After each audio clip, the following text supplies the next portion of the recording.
मुझे किसी बात की कोई परवाह नहीं। मैंने सोच लिया है कि मैं जहरा भाभी को इंसाफ जरूर दिलवाऊंगी। फजूल की बातें मत करो शामी। और सब जानते हैं कि जहरा भाभी की मेंटल कंडीशन ठीक नहीं है, और इस बात का सबूत क्या है उनके पास कि शाकिरा मोमानी ने या फिर परवीन ने उन्हें दूध में जहर मिला के दिया। जहरा भाभी की मेंटल कंडीशन बिल्कुल ठीक है। मेरी उनसे बहुत डिटेल में बात हुई। और तुम तो परवीन के पीछे ही पड़ गई हो भाई। पता नहीं क्या क्या इल्जाम लगाए जा रही है उस पे। तुम्हें हो क्या गया शामीन? मुझे आपसे इस तरह की तवक्को नहीं थी। मुझे तो लगा था आप मेरा साथ देंगे, मगर आप तो। बात सुनो, ये देखो, मुझे ना तुम्हें सबसे माफी रखो। और बात सुनो, तुम्हें भी इन मामलात में पड़ने की जरूरत नहीं है। क्यों जरूरत नहीं है? एक बेबस और गरीब औरत की मदद करने से आप मुझे क्यों रोक रहे हैं? देखो शामीन, अगर तुम उस औरत की फाइनेंशियली हेल्प करना चाहती हो जरूर करो, मैं नहीं रोकूंगा तुम्हें। लेकिन ये टॉपिक छेड़कर प्लीज प्लीज इस घर का सुकून बर्बाद मत करो। इस बात का इस घर से क्या ताल्लुक है? ताल्लुक कैसे नहीं है यार, मेरी माँ का खानदान है वो, और तुम महज एक शक की बुनियाद पर इतना बड़ा इल्जाम लगा रही हो उन पे। मैं शक नहीं कर रही, ये सारी बातें मुझे जहरा भाभी ने खुद बताई हैं। अच्छा, और क्या सबूत है उनके पास इस बात का? उन्होंने शाकिरा आंटी और परवीन की बातें खुद सुनी हैं। कितनी बेवकूफ हो यार तुम शामीन, कितनी बेवकूफ हो तुम। किसी की भी बातों में तुम बहुत आसानी से आ जाती हो। महज शक की बुनियाद पर यह इल्जाम नहीं लगाया जा सकता, इसके लिए सबूत की जरूरत है हमें। सबूत भी मिल जाएगा। मिशाल ने कहा है कि वो खुद इस मामले की तहकीक करेगी। खबरदार, मिशाल से तुम कहो कि वो इस मामले से दूर रहे, मैं तुम्हें वार्न कर रहा हूं। और एक बात तो मेरी कान खोलकर सुन लो, आज के बाद तुम जहरा भाभी से किसी किस्म का कोई राब्ता नहीं करोगी। प्लीज, मैं तुमसे रिक्वेस्ट कर रहा हूं कि तुम खुद को इन मामलात से दूर रखो, वरना बहुत प्रॉब्लम क्रिएट हो जाएगा। और अम्मी ये बात कतई बर्दाश्त नहीं करेंगी कि तुम उनकी भाभी और भतीजी के खिलाफ महाज खोल रही हो। बस मुझे अब इस मामले में कोई बात नहीं करनी, and that's it.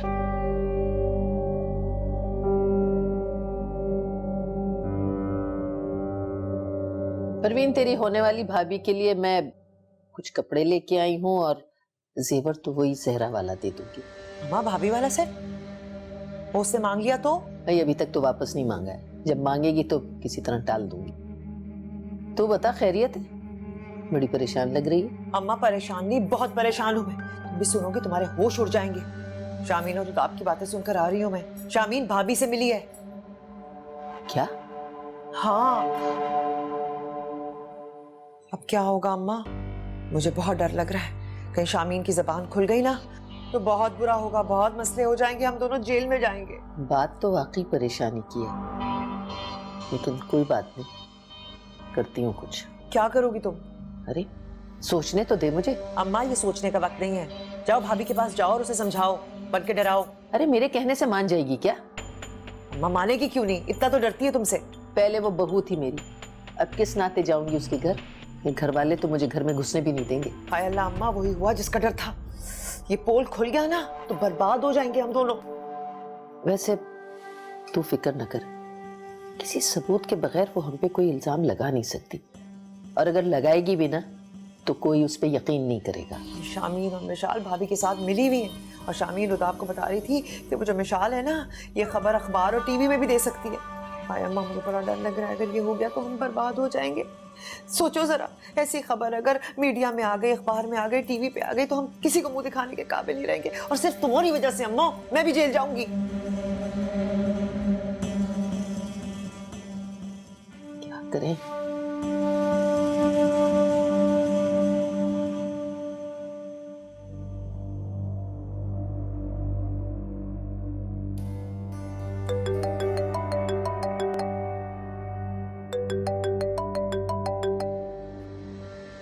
Hello. Hello. क्यों फोन कर रही हो तुम? सब कुछ तो बर्बाद कर चुकी हो मेरा। क्या चाहती हो मुझसे? अरे वाह वाह वाह वाह वाह, बड़ी जल्दी तुम में तमीज आ गई है। मैं के जाते ही तुम आपसे तू तड़ाक पे आ गई हो। तुम जैसी मक्कार औरत के मुंह से ये लफ्ज अच्छे नहीं लगते। तमीज सिखानी है ना तो अपनी बेटी को जाके सिखाओ। मुझे तुम्हारी नसीहतों की कोई जरूरत नहीं। ओफो, अरे बड़ी जबान आ गई तेरे मुंह में। मैं तो तुझे बड़ी सीधी सादी समझती थी है। अल्लाह की पनाह, इतना बोलने लगी है तू? अब जुर्रत भी अब हिम्मत भी आ गई है और ताकत भी आ गई है। तुम क्या समझती हो इतना बड़ा गुनाह करके बच जाओगी? नहीं शाकरा बेगम, अब तुम्हारा जवाल शुरू हो चुका है। एक एक को तुम्हारे करतूत बताऊंगी कि तुम मेरी खुशियों की कातिल हो। अपने बेटे की औलाद को अपने हाथों से जहर दे के मार डाला। तुम माँ नहीं नागिन हो। जो जुल्म और ज्यादतियां तुमने मेरे साथ की हैं, उसकी सजा इस दुनिया में तुम्हें दिलवाऊंगी।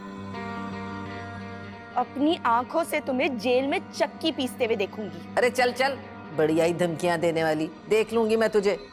अच्छा, अब तुम्हारा और मेरा सामना अदालत में होगा। अब सुनने को कुछ भी नहीं बचा है। तुम्हें और तुम्हारी मक्कार बेटी को अदालत में ना घसीटा ना, तो मेरा नाम भी जहरा नहीं। अरे चल चल, बढ़िया ही अदालत की धमकियां देने वाली। जेब में तेरे टका नहीं है, अदालत की धमकियां दे रही है। क्या पिद्दी और क्या पिद्दी का शोरबा। डर तो तुम चुकी हो, तभी तो मुझे कॉल कर रही हो। अच्छा, तू ये समझ रही है डर के मैंने फोन किया है? मैं सिर्फ तुझे ये कह रही हूँ कि आइंदा अगर तूने इन लोगों से राब्ते की कोशिश की ना, तो तेरा वो हशर करूंगी कि दुनिया देखेगी। तुम्हें जो कुछ करना था तुम कर चुकी हो, अब मेरी बारी है। मेरे साथ हुई हुई एक एक ज्यादती का तुमसे बदला लूंगी। बर्बाद कर दूंगी तुम्हें और तुम्हारी बेटी को। खबरदार जो तूने ऐसी वैसी कोई हरकत की है, तेरा मैं वो हशर करूंगी ना कि तू दुनिया में मुंह दिखाने लायक नहीं रहेगी। अच्छा, क्या करोगी? कर क्या सकती हो तुम? पूरे खानदान में तुझे बदनाम कर दूंगी। अरे सबको बता दूंगी कि तेरा चक्कर चल रहा था किसी मर्द के साथ, इसीलिए मेरे बेटे ने तुझे अपने घर और अपने दिल से निकाल फेंका है। समझ गई? ज्यादा मेरे साथ टेढ़ी बात ना करना। और तू अच्छी तरह जानती है मुझे, मैं एक बार दिल में सोच लूं ना, तो फिर मैं उसे पूरा करके ही दम लेती हूँ, समझी? कुछ तो खुदा का खौफ कर लो शाकरा बेगम। खुद भी एक बेटी की माँ हो, किसी और की बेटी पे ऐसे इल्जामात लगाते हुए तुम्हें शर्म नहीं आती? इसीलिए तुझे कह रही हूँ कि अपना मुंह बंद रख, वरना इस छोटे से मोहल्ले में तुझे इतना बदनाम करूंगी ना, किसी को मुंह दिखाने लायक नहीं रहेगी तू। देख, मैं तुझे एक बात बता रही हूँ, जिस दिन तेरे साथ ये सब कुछ हुआ था ना, उस दिन मैं आपा के घर थी। और मेरे साथ ज्यादा उलझने की कोशिश न करना, तू अच्छी तरह जानती है मुझे।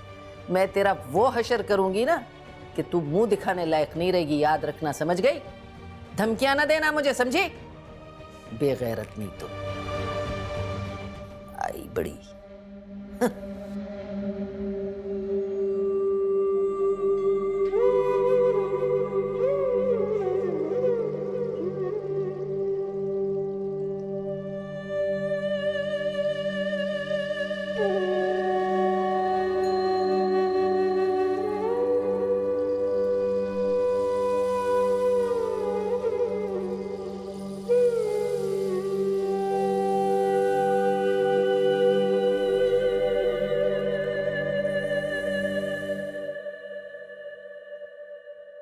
अम्मी, क्या सुन रहा हूं मैं?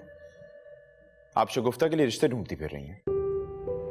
मैंने किसी से कोई बात नहीं की। वो तो मिसेस अंसारी ने एक रिश्ता बताया था। वैसे रिश्ता बुरा नहीं है, मेरा ख्याल में एक दफा लड़की को देख लेना चाहिए। खुदा का वास्ते अम्मी, लड़का तो ना कहें उसे। 50 साल का आदमी है वो, 4 बच्चों का बाप है, और सुने ऊपर से है भी बिल्कुल अनपढ़ गंवार। तुमसे किसने कहा ये? बीवी ने पट्टियां पढ़ाई होंगी। रुदाब, अपनी बीवी से कह दो कि हमारे मामले से दूर रहे। कोई जरूरत नहीं है उसे हर मामले में टांग अड़ाने की। वो भी इस घर का फर्द है अम्मी, और इस घर के मामलात में बोलने का शामीन को पूरा पूरा हक है। देखिए अम्मी, शगुफ्ता इस वक्त बहुत ज़हनी हैसियत से गुजर रही है। अभी अभी डिवोर्स हुई है उसकी, इसलिए बराए मेहरबानी उसे संभलने का थोड़ा सा मौका दें, वक्त दें उसे।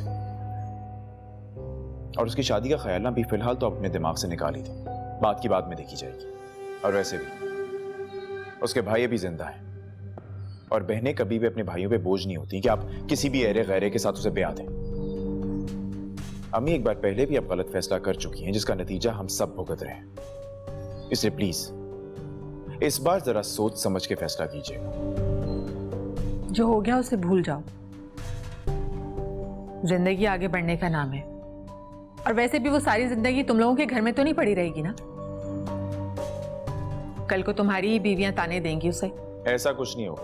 फिलहाल ऐसा कुछ नहीं है, लेकिन आगे जाके तो हो सकता है ना। जितनी जल्दी वो अपने घर की हो जाए उतना ही अच्छा है। वैसे भी हमारी जिंदगी का क्या भरोसा, आज है कल नहीं है। कल को तुम्हारी बीवियां ताने देती रहेंगी, फिर बोझ लगेगी तुम पर। ठीक है जी, जो करना है करें।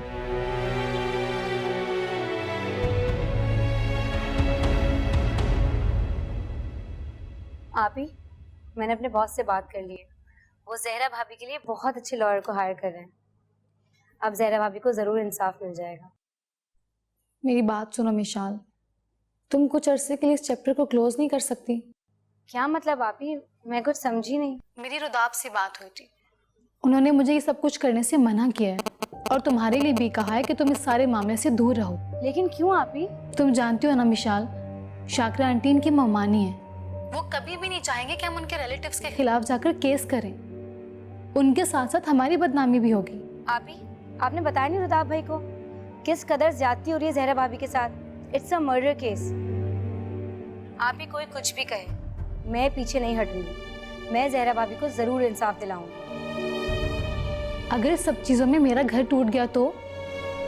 आप ही, आप क्यों फिक्र कर रही हैं? रुदाब भाई को मैं टैकल कर लूंगी। मुझे तो सिर्फ जहरा भाभी की टेंशन हो रही है। कितने दिनों से मैं उनको कॉल कर रही हूँ, वो रिसीव नहीं कर रही। कल मैसेज भी किया था, उन्होंने कोई रिप्लाई नहीं किया।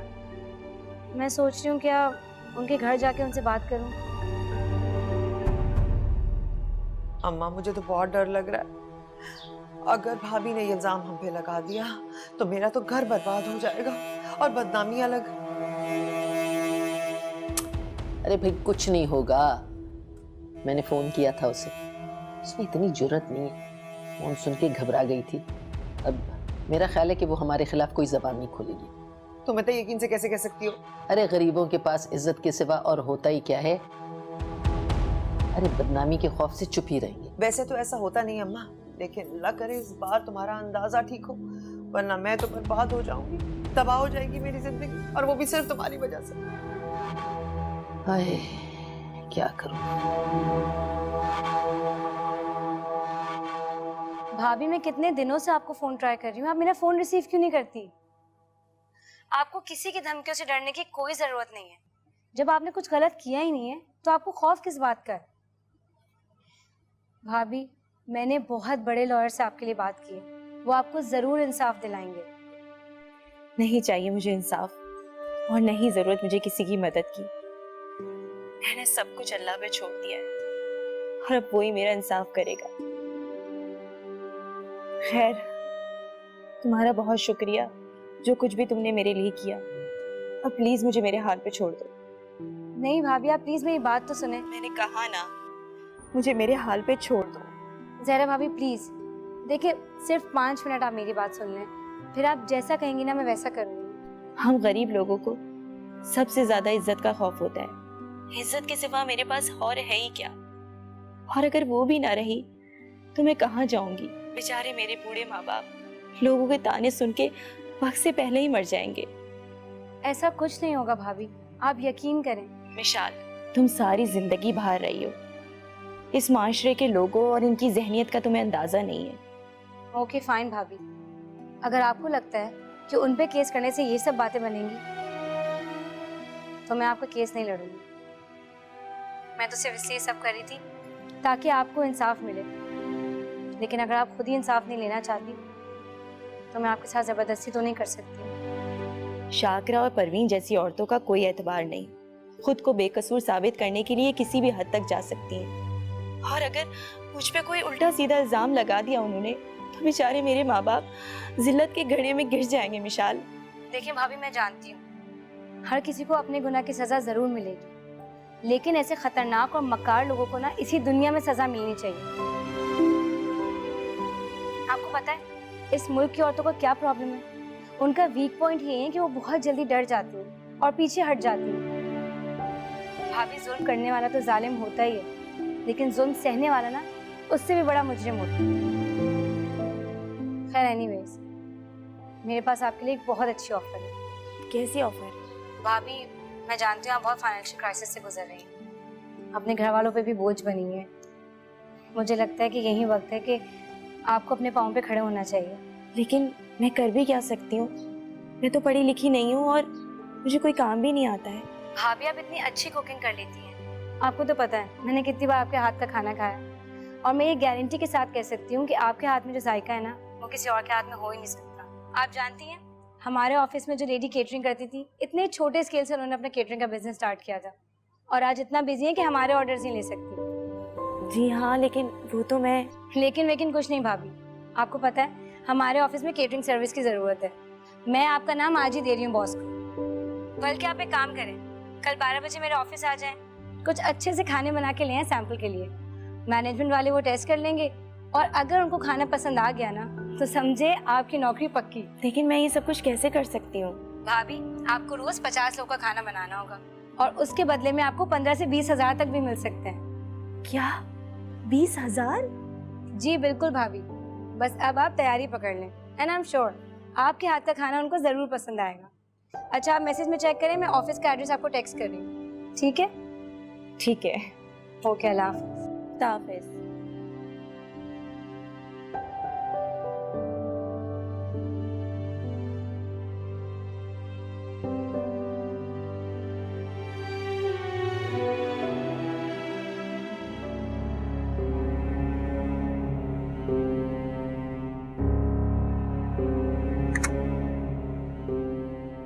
इतनी देर से आए हो? कहाँ थे? हॉस्पिटल में था, और कहाँ होना। क्यों अस्पताल में इतनी देर तक? और फोन भी नहीं उठा रहे थे आप? तुम्हें कितनी दफा मैंने कहा है कि वर्किंग आवर्स में मुझे फोन मत किया करो। क्यों ना करूं? बीवी हूँ आपकी, कर सकती हूँ आपको फोन। देखो, बीवी हो, बीवी बन के रहो, जासूस बनने की जरूरत नहीं। मेरी हॉस्पिटल आवर्स बढ़ गए हैं, मैं इसी वक्त आया करूँ। रोज इसी तरह देर से क्यों? इससे भी ज्यादा लेट हो सकता हूँ। क्या? आज डॉक्टर के साथ अपॉइंटमेंट थी ना मेरी, आपको कॉल कर रही थी, आप फोन भी नहीं उठा रहे थे, फिर आपने कॉल बैक भी नहीं की। ये क्या तरीका है? तो तुम्हें मेरा इंतजार करने की क्या जरूरत थी? आपा को ले जाती सादा पे। क्यों भाई, क्यों? उसके साथ क्यों जाऊं आपके होते हुए? शामीन जाती है, सारी अपॉइंटमेंट्स पे लेकर जाता है, रुदाब उसे इतना ख्याल रखता है। एक तुम बात बात पर मुझे इन दोनों की एग्जाम्पल क्यों देते हो? क्यों ना दूं, मैं भी इंसान हूँ, मेरा भी कुछ हक है आप पर। मेरा भी दिल करता है कि आप मुझे वक्त दे, मेरा ख्याल रखें। अच्छा ठीक है, कल हॉस्पिटल ले जाऊंगा तुम्हें, दोपहर में तैयार है।